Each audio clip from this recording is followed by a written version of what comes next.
அதாவது பார்த்தீங்க அப்படின்னா 8th படிக்கிற பையன் தமிழ் பற்று எப்படி இருக்குன்னு பார்த்துக்குங்க.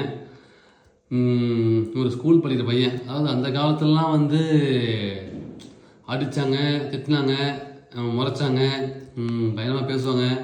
ஆனால் இப்போலாம் வந்து திட்டக்கூடாது, அடிக்கூடாது, வந்து பாஸ் பண்ணிடணும் பசங்க. எப்படி முடியும் பாருங்களேன்.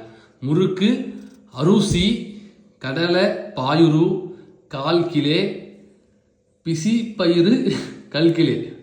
ஏடா கடலை பயிருக்கு கடலை பாயிறு, பாசி பயிருக்கு பிசி பயிறு, கல்கிலேவான். என்னடா டே எங்கடா படிக்கிறீங்களா நம்பிங்களா?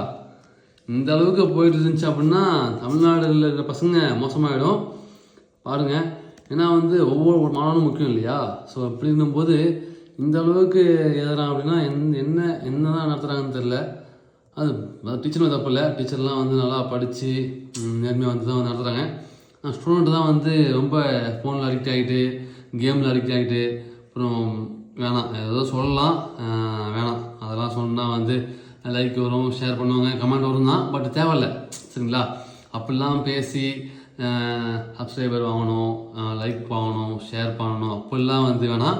நம்ம டீசெண்டாக பேசியே மூவ் பண்ணுவோம் ஓகேங்களா? அதுதான் மரியாதை, அதுதான் நல்லது. அதனால் வந்து நான் ஒரு தவறான வார்த்தைகளில் பேசி ஆனால் விட்டுருங்க போதும். அதான் பாருங்கள், ஸ்பெல்லிங்கும் தப்பு தான். ஸ்பெல்லிங் தப்பானாலும் ப்ரொனன்சியேஷன் தப்பாகும் இல்லையா? ஸோ முடியலடா சாமி சரி பண்ணிட்டு எனக்கு படிக்கும்போது இந்த அளவுக்கு பசங்க இருக்கான்னும் போது ரொம்ப வருத்தமாக இருக்குது. தமிழில் இங்கிலீஷில் போனாலும் ஓகேன்னு சொல்லி திருத்திக்கலாம்.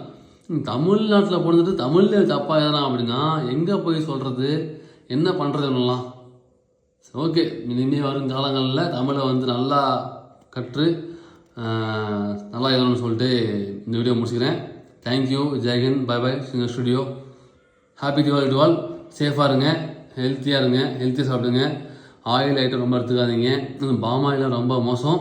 ஸோ வெளி சாப்பிட்றத குறைச்சிக்கங்க. தேங்க்யூ, ஜெய்ஹிந்த், பை பாய்.